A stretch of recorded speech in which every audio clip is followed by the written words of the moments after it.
20 अगस्त 2025 को छत्तीसगढ़ की राजनीति में एक अहम बदलाव हुआ, जिसने राजनीतिक समीकरण को संतुलित करने का काम किया।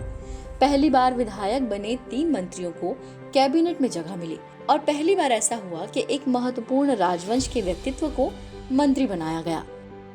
मैं गुरु खुशवंत साहिब सत्य निष्ठा से प्रतिज्ञा करता हूं कि मैं विधि द्वारा स्थापित भारत के संविधान के प्रति सच्ची श्रद्धा और निष्ठा रखूंगा। मैं भारत की प्रभुता और अखंडता अक्षुण्ण रखूंगा।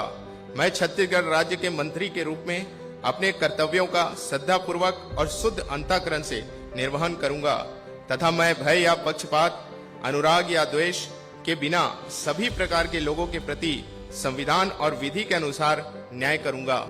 गुरु खुशवंत दास साहिब गुरु गोसाई एक ऐसा नाम है जिसने न सिर्फ सत्ता के गलियारों में कदम रखा, बल्कि सदियों पुरानी एक परंपरा और समाज की आवाज को भी साथ लेकर यहाँ तक पहुँचे। ये पहली बार है जब सतनामी समाज की गुरु परंपरा से जुड़े किसी व्यक्तित्व को छत्तीसगढ़ सरकार में मंत्री पद की जिम्मेदारी दी गई है। कौन है गुरु खुशवंत साहिब? सतनामी समाज के वर्तमान धर्मगुरु गुरु बलदास साहिब गुरु गोसाई के बेटे हैं।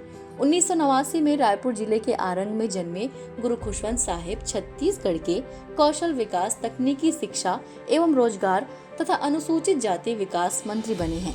गुरु खुशवंत साहिब के लिए ये सिर्फ एक राजनीतिक पद नहीं, बल्कि उस परंपरा की बागडोर है जिनकी जड़ें छत्तीसगढ़ की मिट्टी में गहराई से बसी है, जिसमें सतनामी समाज और धर्म का प्रभाव है।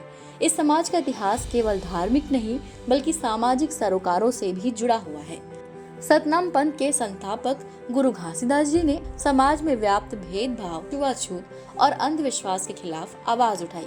उन्होंने कहा, सतनाम ही सत्य है, यानी जीवन का आधार केवल सत्य और मानवता होना चाहिए। गुरु घासीदास जी ने एक नई सामाजिक चेतना जगाई। उन्होंने दलित और वंचित समाज को सम्मान के साथ जीने का हक दिलाया।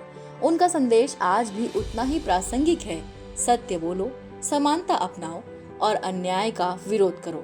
अगर आप सनातन धर्म को आत्मसात करना चाहते हैं तो छत्तीसगढ़ के गिरौदपुरी धाम जा सकते हैं, जो गुरु घासीदास जी की जन्मभूमि और तपोभूमि है। यहाँ हर साल लाखों श्रद्धालु मेले में आते हैं, जिसे मानवता, समानता और भाईचारे का पर्व कहा जाता है। अगर आप गुरु घासीदास जी की पूरी जीवनी देखना चाहते हैं तो बायो इन लिंक में जाइए या सी पॉजिटिव के यूट्यूब चैनल पर आप इसे खोज सकते हैं। गुरु खुशवंत साहिब जिस वंश से आते हैं वो एक पारंपरिक राजवंश के साथ साथ धर्म गुरु परंपरा को भी निभाता है, जिसकी नींव है गुरु घासीदास।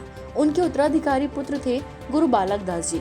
बालक दास जी ने समाज को संगठित किया और सतनाम पंथ को आगे बढ़ाया। फिर समय आया गुरु बलदास साहिब गुरु गोसाई का। आज वो सतनामी समाज के वर्तमान धर्मगुरु हैं और सामाजिक धार्मिक गतिविधियों के साथ राजनीति में भी सक्रिय रहे हैं और अब उसी परंपरा को आगे बढ़ाने का काम करेंगे गुरु खुशवंत दास साहिब गुरु गोसाई। आज छत्तीसगढ़ के सामाजिक ढांचे में सतनामी समाज की बड़ी भूमिका है और अब जब गुरु खुशवंत साहिब मंत्री बने हैं तो उनकी असली पहचान सिर्फ राजनीति तक सीमित नहीं होगी। वो उस समाज के प्रतिनिधि हैं जिसने छत्तीसगढ़ में समानता, सत्य और मानवता का संदेश फैलाया। साथ ही छत्तीसगढ़ सरकार का ये फैसला न केवल सतनामी समाज के लिए संवेदनशीलता का प्रमाण है, बल्कि उस गौरवशाली राजवंश को सम्मान देने का भी है जो सत्य और अहिंसा को पूजता है। वीडियो अच्छी लगी हो तो इसे लाइक और शेयर करना ना भूलें।